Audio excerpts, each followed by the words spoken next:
Trump told House Speaker Mike Johnson to essentially renegotiate the deal days before this deadline. And the Republicans did that. They were like, all right, well, our God King Elon Musk wants us to renegotiate this, so let's put it together.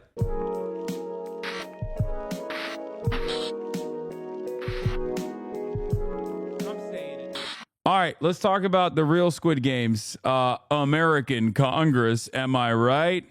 Ba-dum-tus. All right. Government shutdown looms as planned, backed by President-elect Trump, also known as President-elect Elon Musk, fails in Congress. And it failed partially because of the Republicans, because the Republicans can't get their ducks in a row, can't get their house in check. So it's a government shutdown just hours away if Congress cannot make a deal. Yesterday, a plan supported by President-elect Donald Trump was killed when dozens of Republicans joined the Democrats to vote against it. This is House Speaker Mike Johnson, his second attempt at a deal. The last compromise had bipartisan support, but was killed after opposition from Donald Trump and from billionaire Elon Musk, who the Democrats are complaining is having way too much influence. Scott McFarlane is on Capitol Hill with the very latest. Scott, good morning. This is such a saga. Oh, Gail, this is a potentially dangerous political standoff with hundreds of thousands of federal workers and people who need government services and government benefits hanging in the balance, and President-elect Trump thrusting himself right in the middle of it. The bill is not passed. Trying to escape a federal government shutdown ahead of the holidays, Congress instead slammed into a dead end. We will regroup and we will come up with another solution. After President-elect Trump and billionaire Elon Musk, who's been tasked with cutting government spending, blew up a compromise plan both parties supported to keep the government open. House Republicans tried a different plan last night, less expensive, still including billions of dollars in disaster aid for hurricane-devastated communities, but cutting priorities for Democrats, including health programs. And the new bill included Trump's demand to raise the nation's debt ceiling for 2 years before he even takes office. Trump championed the proposal as a success and good deal on social media. But the bill fell far short, with dozens of Republican members not on board. I'm not going to go vote for another debt ceiling increase without actual specifics on what the cuts will be. That's a non-starter for me. And Democrats almost all opposed. The Musk-Johnson proposal is not serious. It's laughable. It's just horrific that they have thrust us into this kind of chaos already. As the clock ticks down, it's federal workers who may end up paying the price. It brings on anxiety, especially during this time of year. Aaron Barker works for the TSA and is a union rep at Atlanta Hartsfield-Jackson International Airport. We are definitely praying and hoping, fingers, toes, whatever you can cross, that it does not happen. And he warns even though TSA officers are essential employees and remain on the job, there could be shortages if some don't show. It could be very bad if it gets to a point where TSA workers have to choose between, am I going to feed my children, put gas in my car, or come to work because they're without a paycheck? That's definitely going to affect the way that passengers travel throughout the nation. Here's an ominous sign. The day So you were trolling me when you said you wouldn't talk about Elon? I often miss context clues. No, I am going to talk about Elon, man. What the Yes, I'm going to talk about Elon Musk. Of course, he is playing a formative role in this back and forth, in this process. Isn't it literally on the... It was in my blast off tweet, man. Jesus Christ. Oh, my God. begins with both parties blaming each other for this impasse. And when he left the Capitol last night, House Speaker Mike Johnson was asked if a new plan would make it to the floor today, and he responded, "We'll see." Tony, we will see. Hardly inspiring, Scott. Thank you very much. For more on President-elect Trump's demands, let's... Okay, let's do some basics. Let's start up from the top, okay? Let's start from the tippy top. What is a government shutdown? Well, here we go again. The government is heading toward a possible shutdown, and it's the third such threat in just 5 months. In fact, money for some government agencies will run out in just 2 days if Congress does not reach an agreement. But what does it all mean? as you guys know, Congress has up until midnight. This is a video from 9 months ago. The last time they passed a continued resolution funding bill to fund the federal government. Okay, this bill funds the federal government until today, actually, midnight tonight. Congress has until midnight tonight to come up with a way to fund the government, or the federal agencies will shut down, meaning hundreds and thousands of federal employees could be sent home, or even worse, stay on the job without pay just ahead of the holidays. Now, originally, the Republicans had a bipartisan plan that they ended up abandoning to prevent a shutdown after President-elect Elon Musk, alongside Vice President-elect Donald Trump, came out against it. They were railing against it. Trump told House Speaker Mike Johnson to essentially renegotiate the deal days before this deadline. Okay? And in the last couple of days, there's been a lot of back and forth. And the Republicans did that. They were like, all right, well, our God King Elon Musk wants us to renegotiate this, so let's put it together. And in the revamped continued resolution, they took out a bunch of funding for absolute necessities, funding for rural hospitals, funding for like child cancer research, just like insane stuff. Okay, things that you might look at and go, why is that in a continued resolution? Now that's understandable. We're like, why is that in the federal funds? Why is that in the federal funding bill for the government? And part of the reason for why it's because that's just how we fund things. The other reason is because continued resolutions are must-pass bills for the most part, obviously. And a lot of people add on things that they desperately need to fund into bills such as this one, because if you're oblivious to the way Congress operates, unfortunately, nothing gets passed in our legislative body unless it is unlimited funds to Israel, unlimited funds to the military-industrial complex, or, I guess, messaging bills that make it so that it's illegal to hurt the feelings of Israel. Things of that nature get passed, but everything else does not, which is why this has to get passed, and which is why a lot of people will add things on to these must-pass bills. And sometimes Republicans like to take things out that are necessary from these sorts of bills. All right? One of the many ways in which you can nuke a bill and force people to renegotiate. There's certain ways that they do this. One is a poison pill provision. Usually they'll add on like something so unacceptable and so insane to the bill that no one on the other side is going to agree to it. So then you go back to the drawing board. Other things that, Republicans will often do is I guess it's the reverse of pork. Pork is what they consider unnecessary spending tacked onto this bill. Usually it's stuff like FEMA, additional funds for disaster relief, things that people need. Republicans would call that pork to say that's just extra stuff that you want to add on there. Who needs that, right? Except people do need that.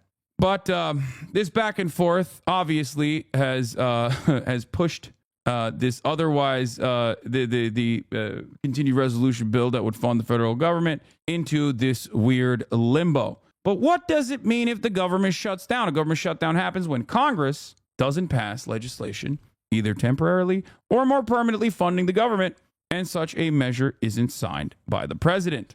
And the government shutdown would start if Congress doesn't approve this continuing resolution or a permanent spending measure by Friday. When the fiscal year ended September 30th, Congress passed a temporary funding bill to keep the government in operation, and that measure is expiring tonight at midnight. But you might be wondering which government agencies would be affected by this shutdown.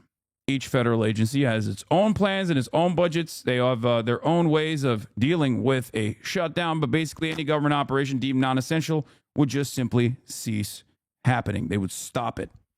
And hundreds of thousands of federal employees' work would be disrupted. Like if you're in a federally funded, publicly funded research lab, for example, and you're no longer getting paid, you might have to abandon your research. Sometimes when you abandon that research completely falls apart. These are some of the many ways in which a full-blown government shutdown would devastate American society in relatively intangible and somewhat invisible ways. Okay? Sometimes workers are furloughed. meaning that they keep their jobs but temporarily don't work until the government reopens. Other federal workers may stay on the job, essential workers, but without pay, with the expectation that they will be paid back in full once the government reopens. The conversation around government shutdowns happen fairly frequently because America has a very unique debt ceiling process where there's always a back and forth, a political football, if you will. Okay?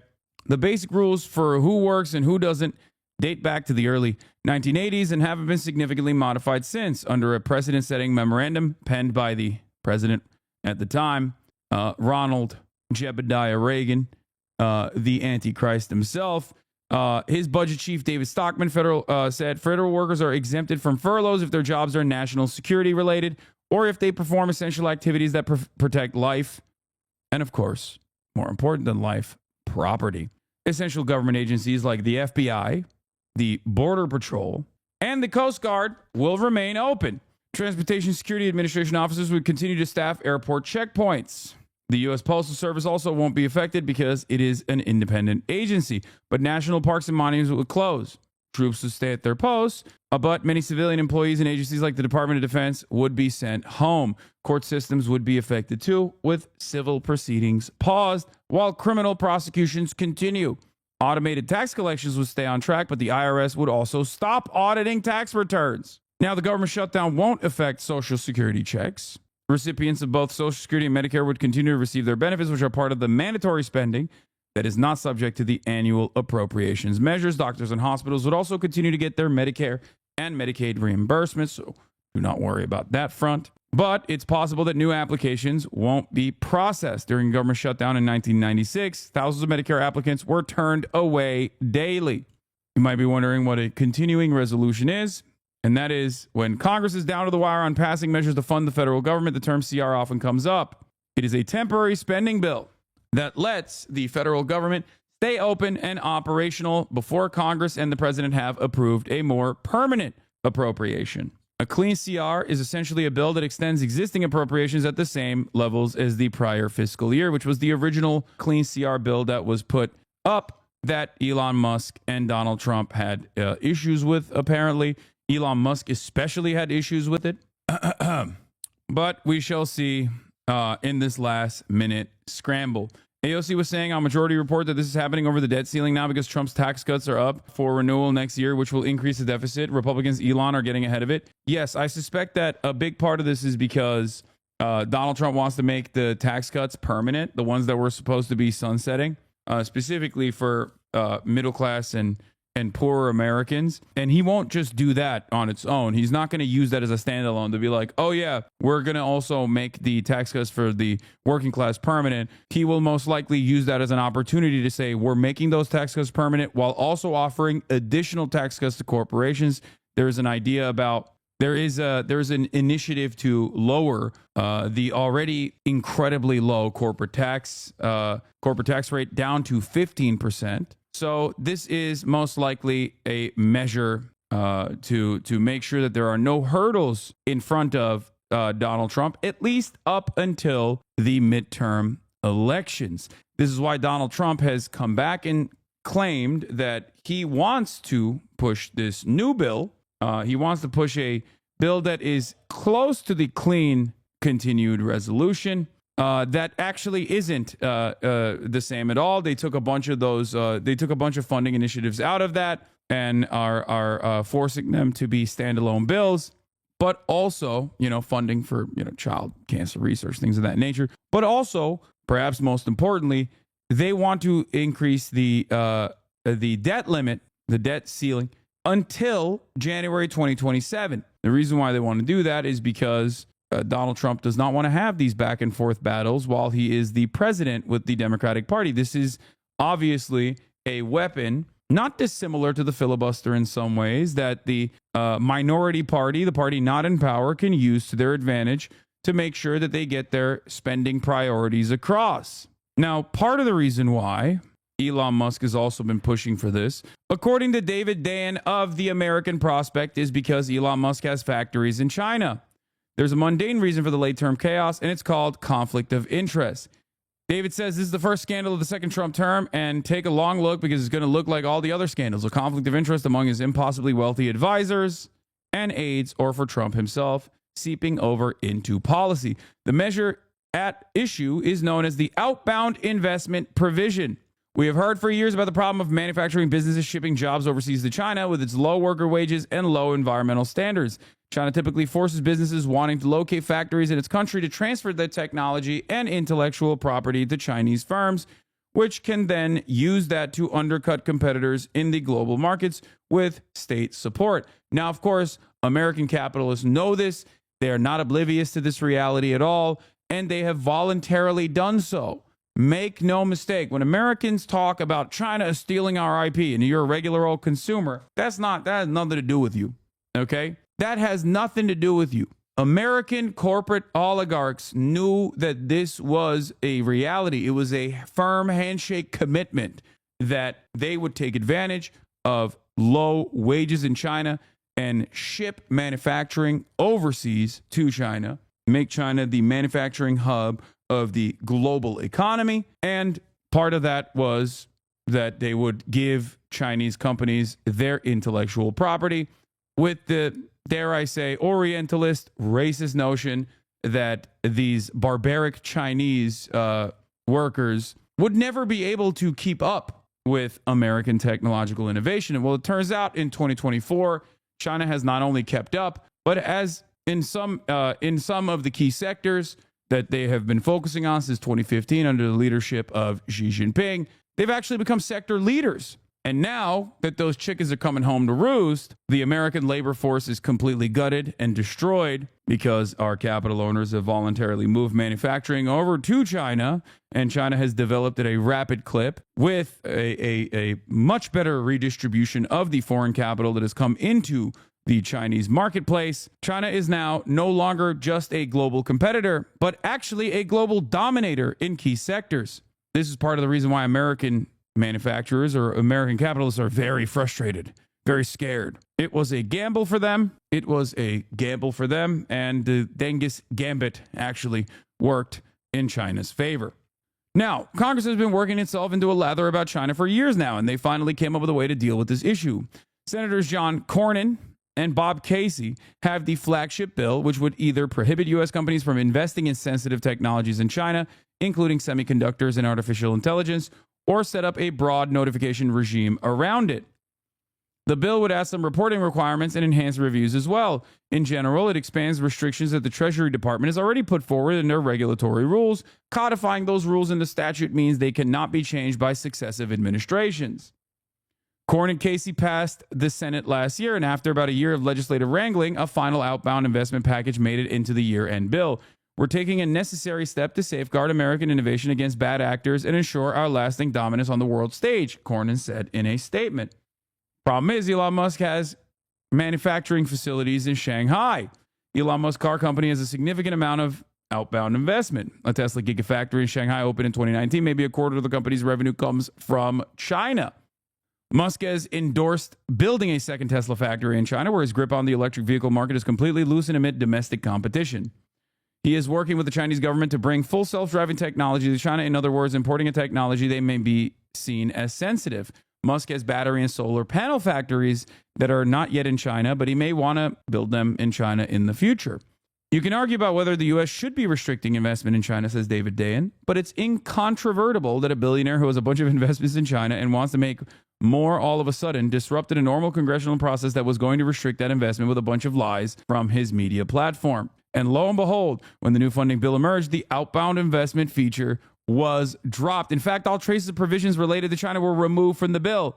Now, whether you agree with continued investments into Chinese development and Chinese manufacturing or not, does not change the fundamental problem at play here. A billionaire with a clear conflict of interest was able to take a legislative provision that has been on the docket, a bipartisan legislative provision that has been on the docket that is trade protectionist or somewhat isolationist, okay, and nuke it into orbit. What's even funnier about this is that This is supposed to be our global enemy, okay? Our universal enemy, the number one enemy of all time, the Chinese government. And yet, the otherwise reactionary Republicans are completely oblivious. Normally, if you were to turn around and say, what the this is a limiter on American corporations that want to work in China. This is restrictions that already exist through the Treasury Department that we are codifying through the legislative body to ensure that our really sensitive IP is not going is not falling on Chinese hands. This is something that Americans talk about all the time. American corporate leaders talk about it all the time. Oh, China is stealing our lunch money. They're stealing our innovative products. They're stealing our technology. And with all of this unrestricted xenophobic sentiment running rampant, despite the fact that, you know, Americans are hypocritical and self-centered, people are oblivious to this.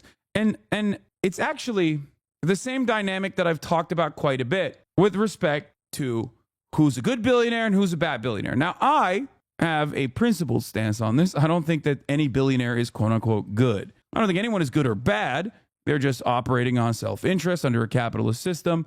And the reality that billionaires even exist is a significant failure of policy in my assessment. Okay. Having said that, however, Republicans don't understand the world in that way. And neither do Democrats, really.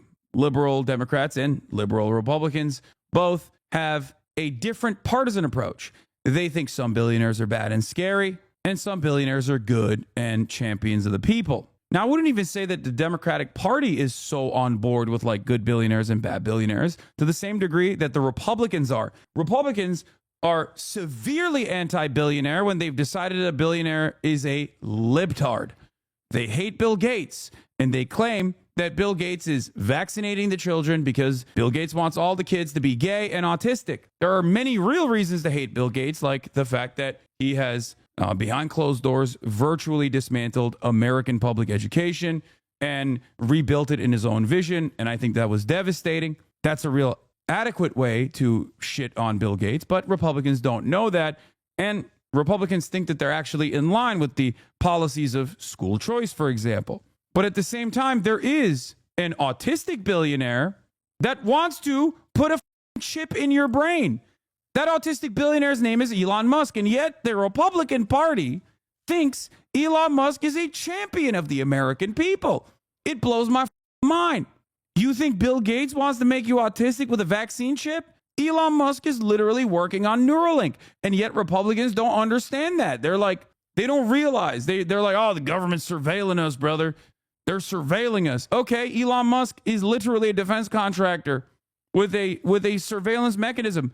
Peter Thiel, Palantir, that is a surveillance company. So many of the billionaires in Trump's orbit are the exact cartoon villains that you present libtard billionaires as. Now, this isn't to say that those libtard billionaires aren't doing a whole bunch of awful things that ruin your lives as well. They certainly are. But it's hilarious to me that they just refuse to comprehend that their guys are doing this too. Okay? Do you support surveillance? Of course not. Don't be ridiculous. Anyway, so that's the Elon Musk part of this equation that I wanted to briefly touch on. So on the one hand, the major point of contention here is obviously to eviscerate the debt limit until 2027, the January 2027, so that Donald Trump can do whatever the fuck he wants to without any sort of setbacks that the Republicans, or not the Republicans, that the Democrats can use to their advantage when Trump becomes the president. But there's also other provisions that were taken out of this bill, specifically so that Elon Musk can continue working unrestricted in China, continue operating in China. Just so people understand. That's what a government shutdown is. Now, you might be wondering, okay, what is the debt ceiling? Well, let's do that too.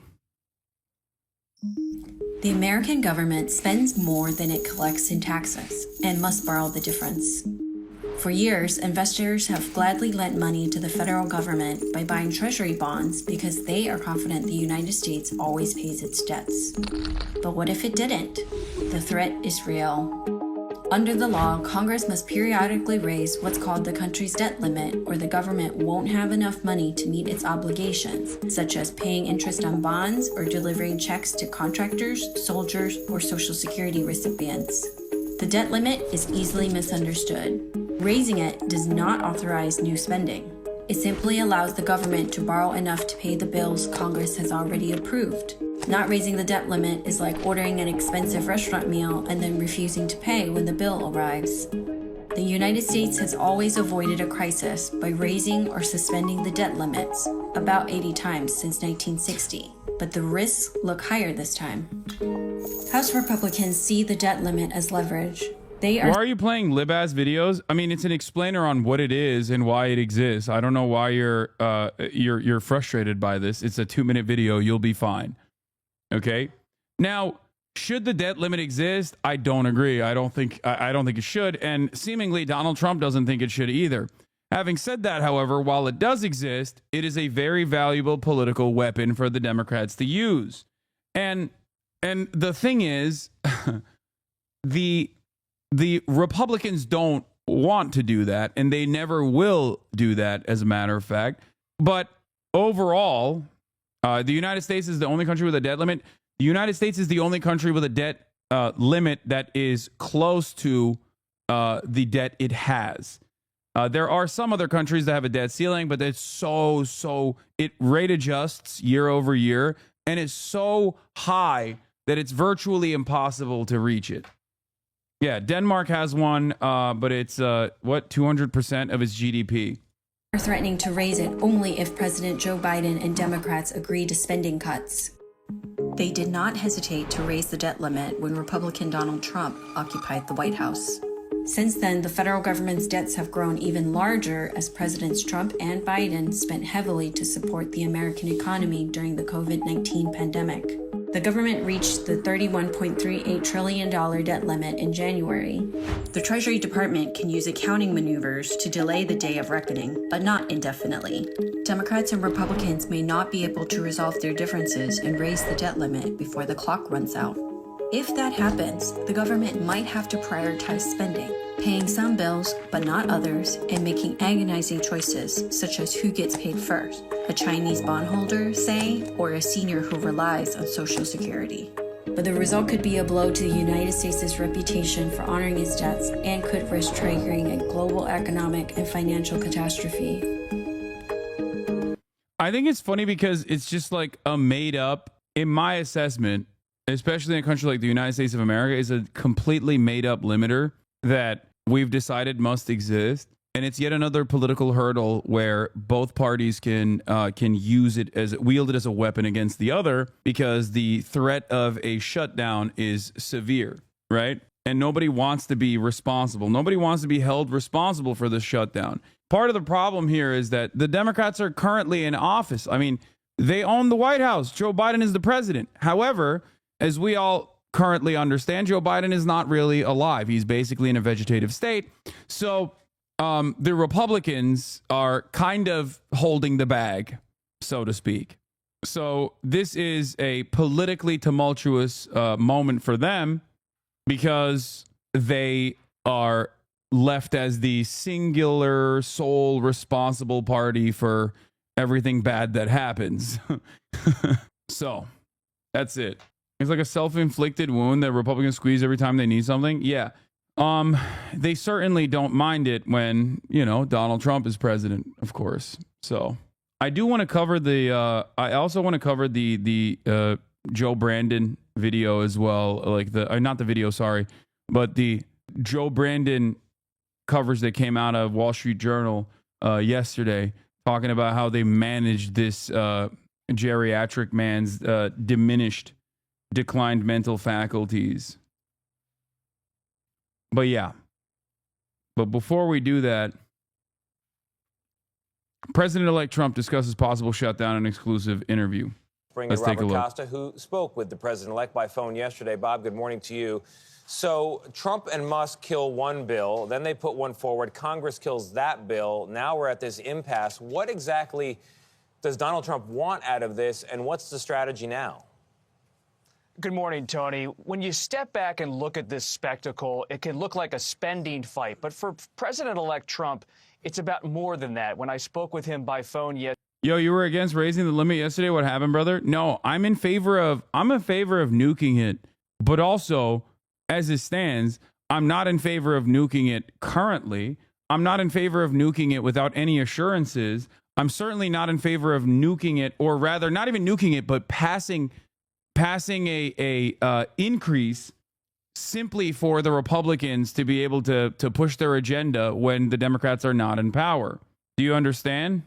yesterday, he made it clear that he wants an extension or elimination of the debt ceiling. That's the federal government's borrowing limit, so he can have a clean runway come 2025 when he wants to pursue legislation on immigration and border security and tax reform and not having to deal with a debt limit showdown. So this is about setting the stage for next year as much as it is about getting a spending package through. Speaking of setting the stage, some people were referring to Elon Musk, who helped kill the first version of this bill, as the first buddy, but now they're saying, no, he's actually President Musk.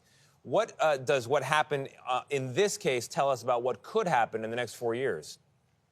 It's intriguing. There's a bit of a divide in President-elect Trump's inner circle. Some privately tell me Musk is flying a little bit close to the sun, but others say he put a lot of money into this campaign. He's friendly with President-elect Trump, and right now he's trying to help Trump enact his agenda on Capitol Hill, and that Musk is pretty safe at this moment. And Musk has spent a lot of time building relationships with members of Congress as he tries to get that caucus going, DOGE, the Department of Government Efficiency, come next year. Hey, Bob, before you go, yesterday a Georgia appeals court disqualified Fani Willis and her entire office, actually, from overseeing Trump's election interference prosecution in that state. How did the president-elect react to that news?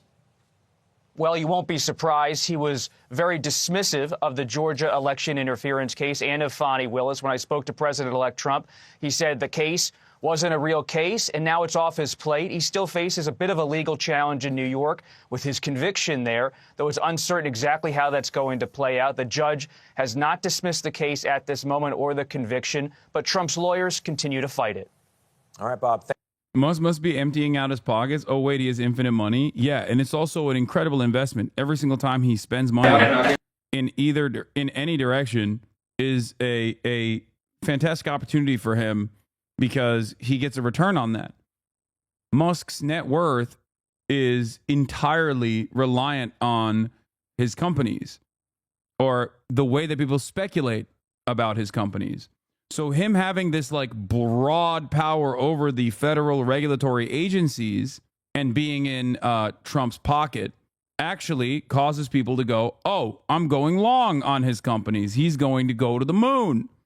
That also contributes to his net worth. That's precisely the reason why he added billions of dollars to his net worth since the election. There's also exactly promised federal contracts at play here. Not only does he rely heavily on government subsidies, but he also gets regulated by the government regulatory agencies. He can now demand more subsidies if he wants to. He can do whatever he wants. We've basically made the richest man on the planet the God King of the United States of America and therefore the planet. And it's, I guess, a more direct relationship than the indirect one that already existed, okay? These guys already controlled the federal government. They already controlled the regulatory agencies by way of revolving doors from, Congress to K Street, Wall Street to K Street. But now they have a much more direct line.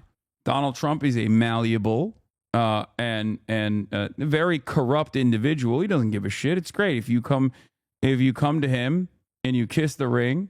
He is going to give you. He's going to give you anything you want, really, depending on how much you pay for it. It's just how it works. Because no way it's more sophisticated than that. No, it's not. It's not more sophisticated than that at all. It literally is that simple.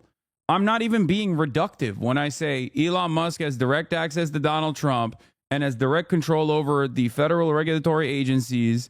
Every single federal regulatory agency has unironically prosecuted Elon Musk, like from OSHA to the EPA. Like every single regulatory body has in some way, shape, or form, investigated Elon Musk. Now he has control over all of them. So it's just cutting out the middleman. No need to spend money lobbying when you are in the White House. Yeah. This is why I always say in China, the government controls corporations. In America, the corporations control the government. In China, when the richest man tried to tell the government how to function, he had to go on a long vacation, and then his company was taken away.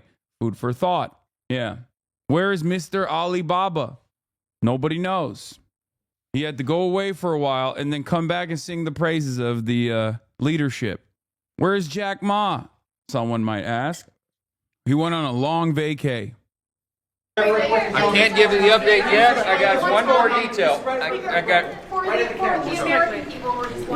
I will say this much. I do enjoy watching Mike Johnson sweat a little bit because he is such a little freak. Okay? He is such a little freak.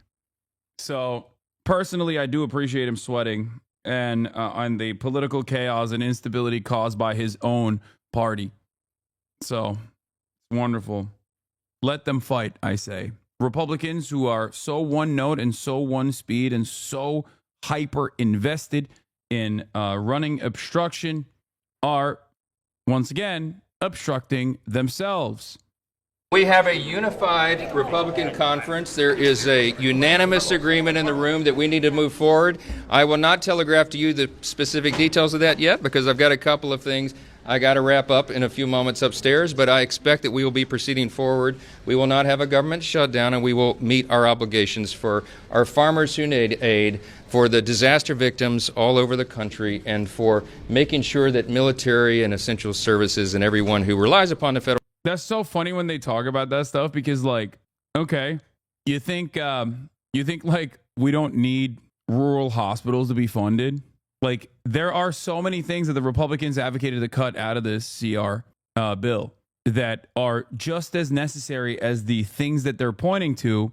And the irony, of course, is that Mike Johnson would have been super happy passing a clean resolution or a clean CR bill that was basically a continued resolution that already had concessions made that the Democrats had given to the Republican Party, including limiting the funding of the IRS. Like, the Republicans literally clawed back IRS funding in the previous CR, in the previous continued resolution. So Democrats had already played ball with these Republicans, which is precisely the reason why Mike Johnson wanted to pass that with ease. And then Elon Musk came out and tweeted 122 times over the course of 24 hours about how devastating this was, about how angry he was that this continued resolution was going to go through. And they shut that shit down. Federal government for a paycheck is paid over the holidays. I'll give you the more details here in just a few moments. Have you talked to President-elect Trump about this? Have you talked to the President-elect, Mr. Speaker? Guys, please heads up. Heads up, excuse. Make way. Sir, is there a vote this afternoon, and what time? Very likely, yes.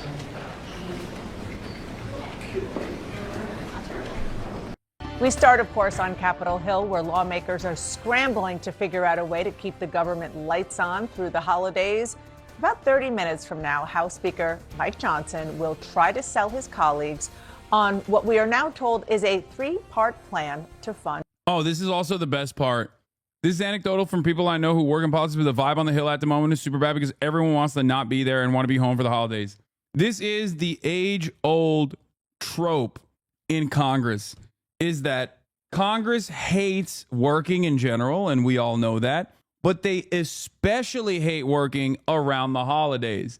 They will literally, you can get shit that you never thought would get passed through, because none of these old, wealthy pieces of shit want to be in Washington, D.C.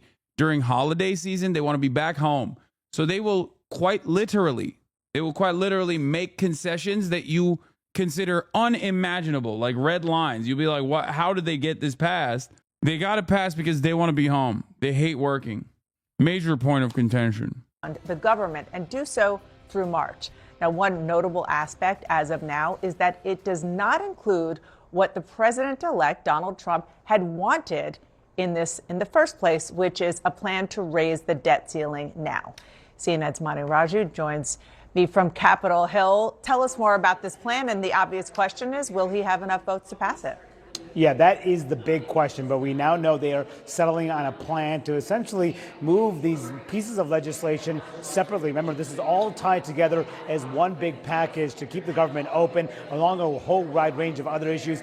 Roughly $100 billion in aid for natural disasters that have hit across the country, aid directly to farmers who have been hit by bad conditions and the like. And Donald Trump injecting that last toxic effort to raise or suspend the national debt limit. He asked for that in the 11th hour. That scuttled that bipartisan deal earlier this week. But we are now learning, according to our sources inside a closed-door meeting with the Speaker of the House, that they plan to separate out each of these bills and move them individually. That would include a 3-month extension of government funding, a $100 billion disaster relief package, and a $10 billion farm package. Now, here's the other catch. That push by Donald Trump to suspend the national debt limit will be set aside because they simply do not have the votes to move it ahead. That's because of opposition, not just from Democrats who believe that they would allow Donald Trump to move his agenda next year if they were to agree to that now, but also conservative Republicans who don't want to raise the national debt limit. So now this is the big question. Will Democrats support this? Because Democratic support is necessary. And I caught up with Hakeem Jeffries, the Democratic leader, ahead of a closed-door meeting, and he indicated for the first time in recent days that negotiations are ongoing. Lines of communication have been reopened. We're going to do everything we can to avoid a catastrophic government shutdown. Do you think that there's any appetite at all to give Republicans something on the debt limit? On the debt limit? Yeah. No. It's a total red line for you. Yeah. Because here's the thing. The debt limit, the reason he's trying to do that is so that he can pass Trump tax scam 2.0 next year and not have to worry about the fact that it's going to drive up the debt by another several $1 trillion. So this would force, given the Democratic opposition to the debt limit and also conservative Republican opposition, Donald Trump will essentially have to concede on what he has been demanding for the last couple of days. The question is, how will Trump react to this? I am told that there's going to be a Republican agreement to try to move on the debt limit next year, not deal with it this year. And Dana, where will the votes ultimately come down? The other discussion is, will they vote tonight on this using a procedure that would require 2/3 majority of the House to advance it, meaning a lot of Democrats are to support each of these individual bills in this separate vote strategy, or wait till tomorrow and try to do it along party lines. The Dems would raise the limit if they were a majority and won the election. Yes. I like that the one instance where the Democrats are playing good politics, everybody gets mad when they're like, what do you mean? They're being hypocritical. It's like, yeah, dude, that's politics, baby. Yeah, no shit. And the Republicans would be on the other side going, absolutely not, absolutely not, absolutely not. We care about fiscal responsibility here. It's ironic because there are some Republicans out there who are just like anti-CR no matter what. They're just like fundamentally at odds with funding the federal government. Okay? They just don't fuck with that. They're there to blow shit up.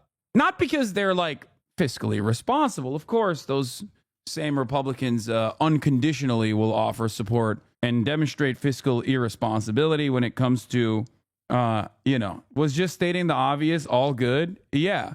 Those very same Republicans would also not care if it was tax cuts. Don't make no mistake.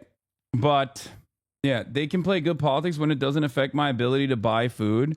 Yeah, you're right, man. Well, don't worry. Your ability to buy food is going to go away anyway, regardless, when the Republicans are in power. Okay, so for the time being, I think it's important for the Democrats to hold strong on this in an effort to force Republicans to concede without offering up, unlimited spending to the Republican Party. It's so funny when people are just like have no capacity to see beyond themselves, where they go, you don't understand.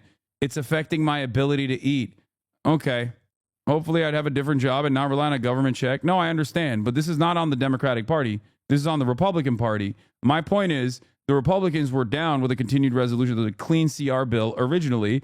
Elon Musk and Donald Trump blew it up. And now you're going to yell at the Democrats for not immediately showing their bellies? Get out of here. Go yell at the Republicans. I'm not even like a partisan person, as you guys know. The reason why they want to maintain this as a weapon to wield against the Republican Party is so that they can still continue adding funds to necessary programs while Donald Trump is the president. The current CR bill is not bipartisan, yes, but the clean CR was, even though there were already many concessions that the Democrats had given to the Republicans to pass it. Mike Johnson would have loved passing that clean CR, and he was close to doing it until Donald Trump and Elon Musk were like, nope, absolutely not. Or during a separate procedure. That would be past the shutdown deadline at midnight tonight. They plan to huddle behind closed. I'm not partisan, LeMonfeal. I mean, it's true. If you ask many other content creators online, they cry all the time about me even going to the DNC, despite the fact that I got kicked out of it for all of my unjustifiable criticisms of the Democratic Party. I'd love to be partisan. I'd love to be the propaganda minister. If the Democrats got their shit in order and started behaving like a competent party, I'd be the number one partisan guy, okay? But just because I'm not partisan doesn't mean that I'm not going to defend the Democratic Party if they do something that is appropriate, do something that is right. That also doesn't mean that I'm going to unconditionally say everything that Democrats are doing is good. Closed doors at 12:30 Eastern, Dana, to try to figure out their way forward. I'm confused why Trump and Elon wouldn't want the bill to pass, though. I mean, Elon had a couple things that he wanted to take out of it, some of which we just brought forward, specifically the provision that has been matriculating for the past year that would basically solidify the already existing provisions, already existing Treasury-backed control mechanisms about investing in China. That would turn this... that would basically solidify it, make it permanent by way of Congress. Elon Musk didn't like that because he has factories and potential investment operations in opportunities in China. TSA should screen each one of these elected officials aggressively. They have a nice flight. Merry Christmas. Describe what a competent party would look like going forward.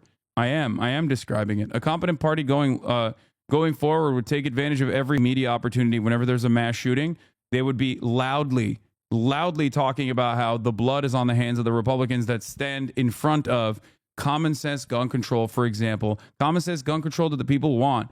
75% of NRA members are on board with universalizing background checks, for example, things of that matter. A competent Democratic Party would take advantage of the media landscape surrounding the anger, the very obvious anger that the American people have in their hearts for-profit healthcare.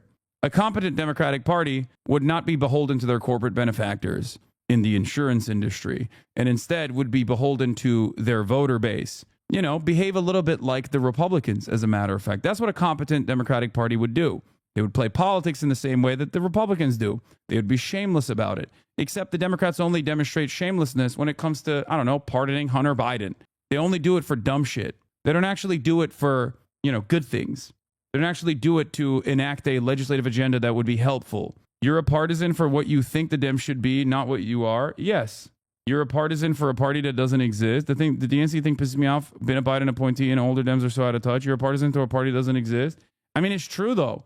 It is true. I would be a partisan for a party if it existed. That's what I'm trying to say.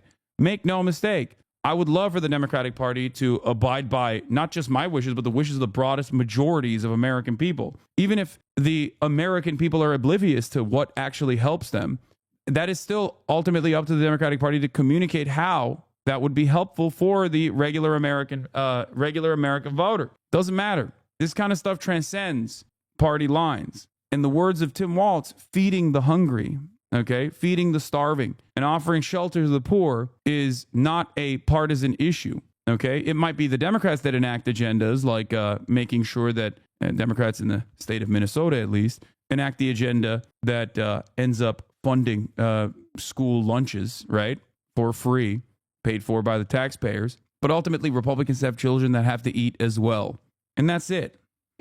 This is a movie with way too many sequels. I think we're done with this kind of theme, this kind of film. Thank you so much, Manu. Appreciate your reporting. Come back if you get any news, of course. And I'm lucky to be surrounded by a talented group of reporters, CNN's Jeff Zeleny, CNN's Lauren Fox, who, of course, was on Capitol Hill all morning, and Zolan Kano-Young of the New York Times. Lauren, I'll start with you. This three-part strategy to do it in bills that are separate in order to give Democrats and Republicans the ability to vote on different things.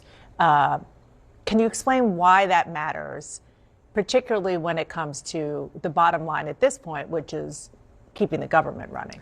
There are probably some conservatives who hail from areas that were affected by the hurricane who want to make sure that they have an opportunity to vote for legislation to help their states and their districts. I think that is part of the strategy here. I also think part of it is just getting as many votes as you can on the items that people agree on and breaking this down. There was also some entertainment of whether or not they would add the debt ceiling as a separate vote as part of this. Clearly, that's not the strategy that they're contending with, but that was another way to sort of try to satisfy Donald Trump.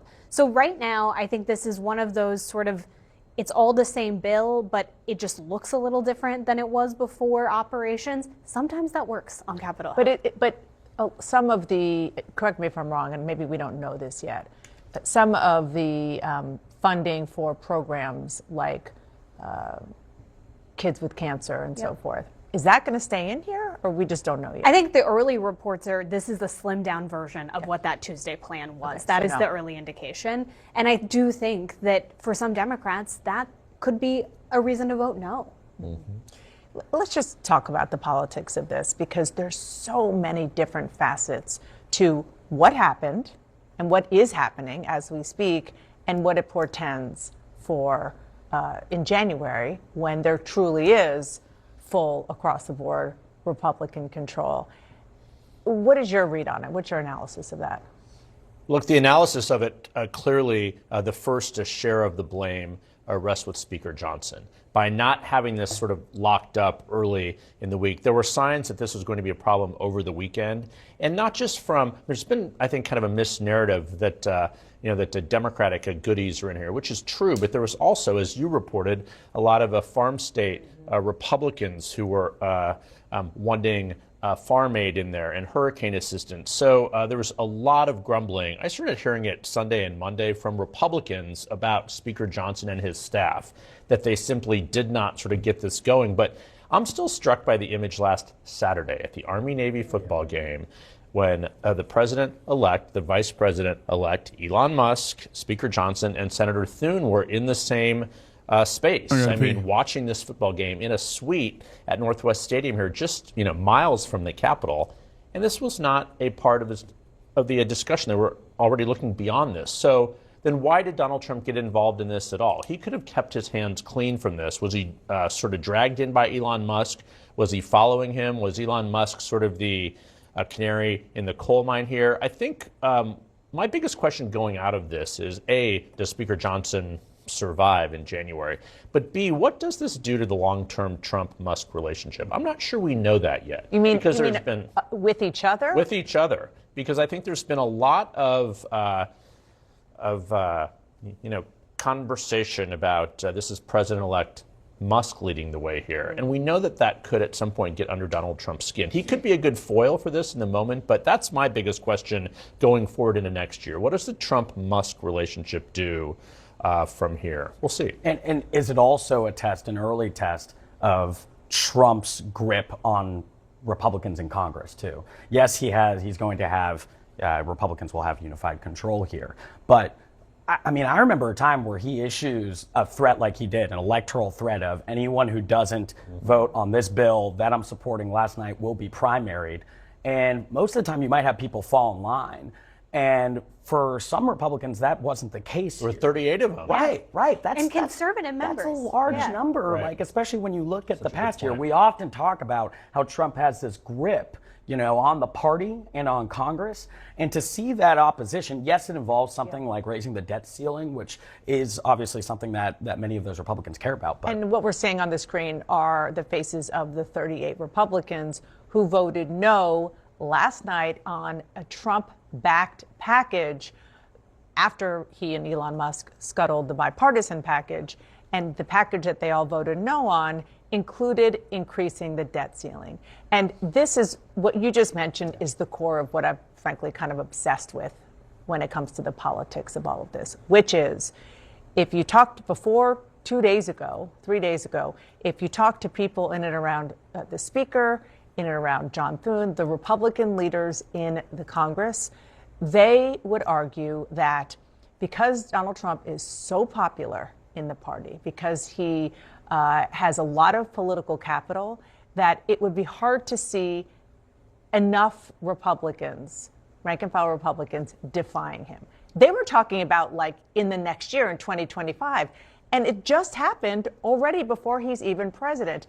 And the reason is because of the battle that Donald Trump picked on the debt ceiling, on something that is fundamental to where this movement started, which is in the Tea Party, you know, anti-big government spending. And those kind of Republicans sort of were subsumed by MAGA and Trumpism, but they still very much have a North Star of, I'm not going to mess around with the debt and the deficit. Yeah, I mean, I talked to one of those House Republicans last night when they were getting off the floor, and they said it was a tough vote, but at the end of the day, they got to vote with what they came to Congress to do, which is cut and slash and burn debt. The other thing that is starting to seep through a little bit is Republicans don't know if Donald Trump's going to have their back. And so if it is fundamentally not something they want to do, the pressure from Donald Trump and knowing that he might change his mind in a week and a half, that is starting to eat away at his power over some of these Republicans. Dan Crenshaw made this point to me yesterday. He said, we would be willing to eat a crap sandwich, and yet we are not sure Donald Trump is going to stick with us at the end of the day. And so we can't.